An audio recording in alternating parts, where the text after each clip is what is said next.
You know that feeling when you finally get a chance to breathe? To connect with something real? For me, that was returning to my grandfather's homestead. It wasn't just a house. It was a story etched in wood and stone, particularly the old barn. Built by his own hands, weathered by generations of sun and storm, it stood proud, a testament to resilience. It had this incredible, almost sculptural quality, with a unique hand-carved cupola that looked like something out of a folktale. Every crack, every faded paint chip told a story. I'd spent my childhood summers there, listening to Granddad's tales, learning to mend fences and respect the land. I'd only just moved back in after inheriting the place, trading the city grind for a quiet life. The air smelled different here, cleaner. The silence was louder than any urban noise. But that peace, that sense of belonging, was about to be shattered. See, just beyond my property line, a new development, Oakhaven Estates, had sprung up, and with it, a freshly minted homeowners association, or HOA, a force I hadn't even considered. Their meticulously manicured lawns and identical mailboxes seemed to creep ever closer, like some sort of suburban monoculture. The first sign of trouble wasn't a knock on the door, but a crisp, cream-colored envelope tucked into my mailbox. It felt official, weighty. Inside, the letterhead screamed Oakhaven Estates HOA, followed by the bold, underlined name of its president, Glenda Vance. Her smile, from the picture on the HOA welcome brochure I'd somehow received, was plastered on, a cheap veneer over a house of cards. The letter itself was a cold, formal notice. It stated in no uncertain terms that my unapproved outbuilding, my grandfather's barn, was in direct violation of Article 5, Section C, Subsection 2 of the Oakhaven Covenants, Conditions and Restrictions. My unapproved outbuilding. It felt like a punch to the gut. This barn, which had stood for over 80 years, was suddenly a violation. The letter demanded its immediate demolition or, failing that, extensive architectural remediation to conform with Oakhaven's modern aesthetic guidelines. They gave me 30 days. 30 days to erase decades of family history. I reread the notice, my blood beginning to boil. My grandfather had built that barn with his own hands. It had survived 2 world wars, a depression, and countless storms. Now it faced a Glenda. Glenda Vance. She was the architect of Oakhaven's modern aesthetic. A woman who seemed to view anything older than 5 years as an affront to civilization. She lived in the most aggressively minimalist house in the development, all sharp angles and stark white. Every time I saw her, usually power walking with a clipboard and a stern expression, she reminded me of an ant colony, operating with the ruthless efficiency of a tiny, unyielding corporation, dictating every blade of grass. I wasn't going to roll over. My first call was to my uncle, a retired history professor who knew more about our family's past than anyone. He told me about the original land grants, how the homestead predated pretty much everything around it. He encouraged me to dig. So, I went to the county archives, spending days sifting through dusty ledgers and faded maps. I found my grandfather's original deed, meticulous hand-drawn surveys, and even old newspaper clippings about the barn being built. The deeper I dug, the more I realized something was off. The HOA's property lines, as drawn on their glossy community map, seemed to extend just a little too far, inching into historical easements. While I was immersed in the past, Glenda began her campaign. First, a series of increasingly aggressive emails, then certified letters with escalating fines for non-compliance.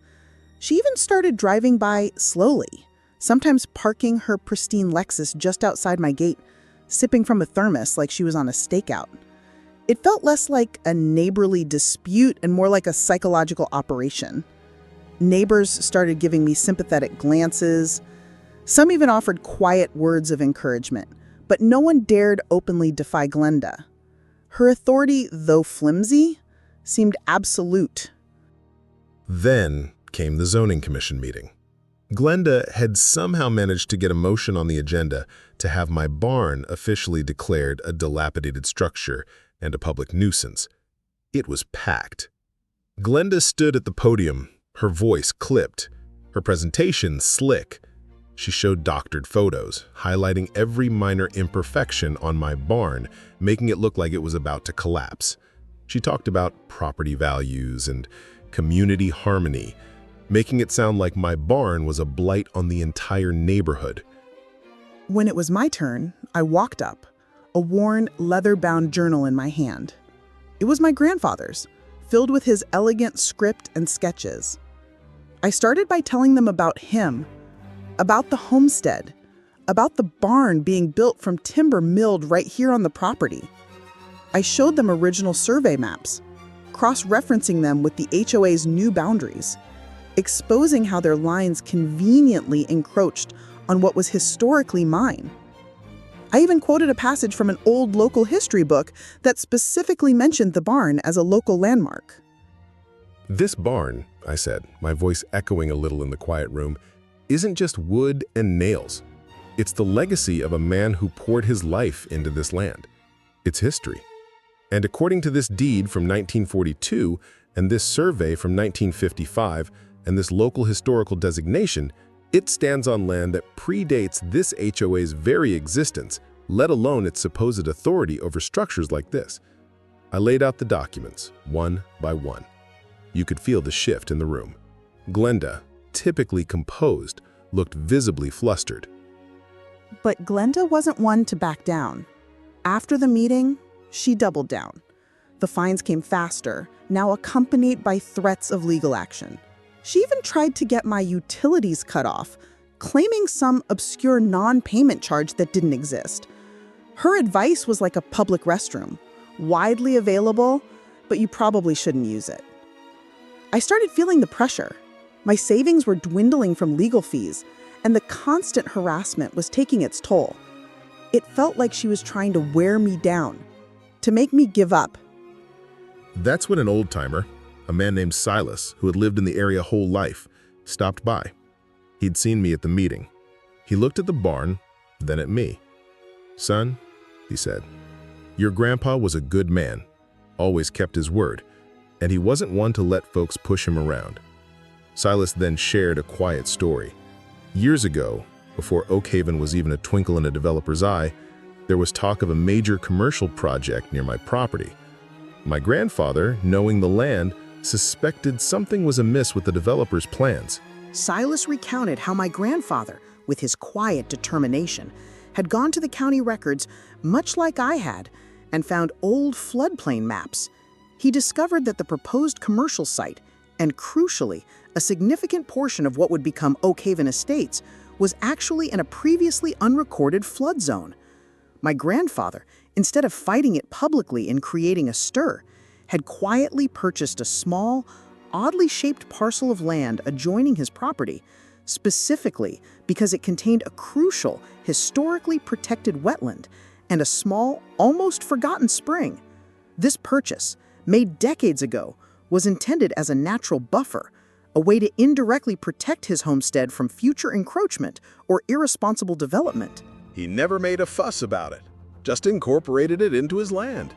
This small, seemingly insignificant parcel had a clause in its deed: permanent historical and ecological preservation, overriding any future covenants or development agreements. It was a genius move, a silent guardian.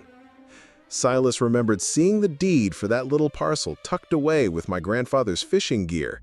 He called it his peace offering to the future. Silas chuckled. The realization hit me like a lightning bolt. My grandfather hadn't just built a homestead. He'd laid traps for future Karens. I rushed back to my grandfather's old study, to the ancient, dust-covered roll-top desk. After hours of searching, tucked inside a hidden compartment I'd never noticed before, I found it.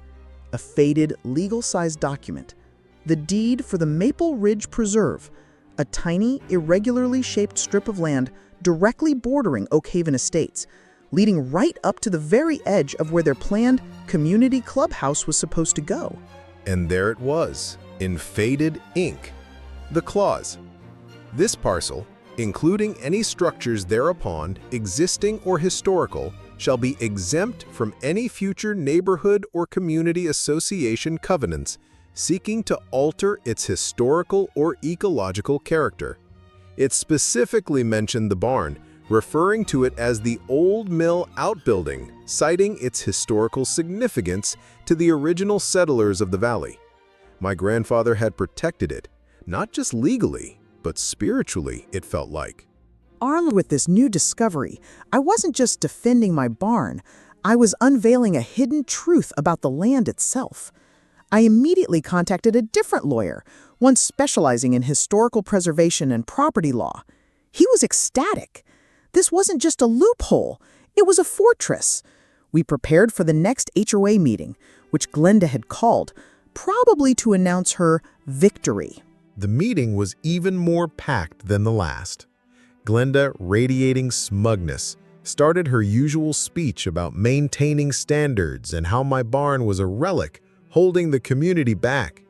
She outlined her plans for a demolition date and even presented mock-ups of a sleek, modern, glass and steel community wellness center that would replace my dilapidated structure.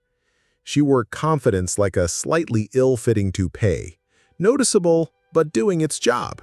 When she finally finished, I stood up. I didn't say a word. I just walked to the front, placed the original Maple Ridge Preserve deed and the accompanying historical documentation onto the table in front of the HOA board. Then I projected the relevant clauses onto the large screen behind them. The room went silent. You could hear a pin drop. The lawyer I hired, a calm, precise woman, then began to speak. She explained the legal implications, the homestead's historical exemption, the specific protections for the barn, and how the HOA's aggressive actions were not only legally baseless, but potentially subject to significant legal challenge for harassment and attempting to violate established property rights. She pointed out that any attempt to enforce their demands on my property would be a clear overreach and a breach of the original land covenants. Glenda's face, usually so composed, went pale. Her eyes darted from the screen to the deed, then back to the stunned faces of the other board members. She sputtered, trying to interrupt, but the lawyer held firm. It was clear she hadn't known about the Maple Ridge Preserve parcel or its clauses. This was a secret my grandfather had kept, a final ace in the hole against the forces of conformity. The board, seeing the legal trap Glenda had led them into, quickly backpedaled. They voted unanimously to rescind all violations against my property and issue a formal apology. Glenda, humiliated, resigned on the spot. The community, once divided, rallied around me. Many confessed they had suspected Glenda's hyper-authoritarian ways, but were too afraid to speak up. The very next day, a local historical society contacted me, expressing interest in recognizing the homestead and the barn as official landmarks. The community wellness center plans were scrapped. The HOA, now under new, more reasonable leadership, focused on actual community needs, like repairing potholes and organizing family events. My barn stands, more a symbol than ever. Sometimes the oldest foundations provide the strongest resistance. As for Glenda, word got around that she put her hyper-modern house up for sale. Turns out she wanted to sell to a developer who planned to build a new, even more exclusive gated community on the other side of town. But thanks to the public exposure of her tactics during our dispute, and a few well-placed questions from residents about the historical integrity of their new properties, the deal fell through. She never got the price she wanted, and her perfect house sat on the market for months. One quiet afternoon, I was out by the barn, just enjoying the silence. A small car pulled into the drive. An older woman stepped out, holding something wrapped in cloth. Yes, she extended the object. I'm Glenda's daughter. My mother, she never understood the value of history, but when everything happened, the board meeting, her resignation, I started reading the Old Town records. I found this. She unwrapped a small, perfectly preserved antique compass. This was my great-grandfather's. He used it to survey land in this valley, including your grandfather's original homestead. I found it in her attic. I'm sorry for how she acted. This compass represents true history, true measurement. I thought you should have it. I looked at the compass, then back at her, and for the first time since this war began, I felt a deep sense of peace. I said, "Thank you. This means more than you know." She nodded, turned, and walked back to her car. As she drove away, I looked out over the land, the historic barn standing tall against the setting sun. My grandfather's quiet wisdom, embedded in a hidden deed, had indeed saved our home. It wasn't about a ghost, but about a legacy, a testament to how sometimes the past isn't just history. It's the most powerful defense against those who try to erase what truly matters.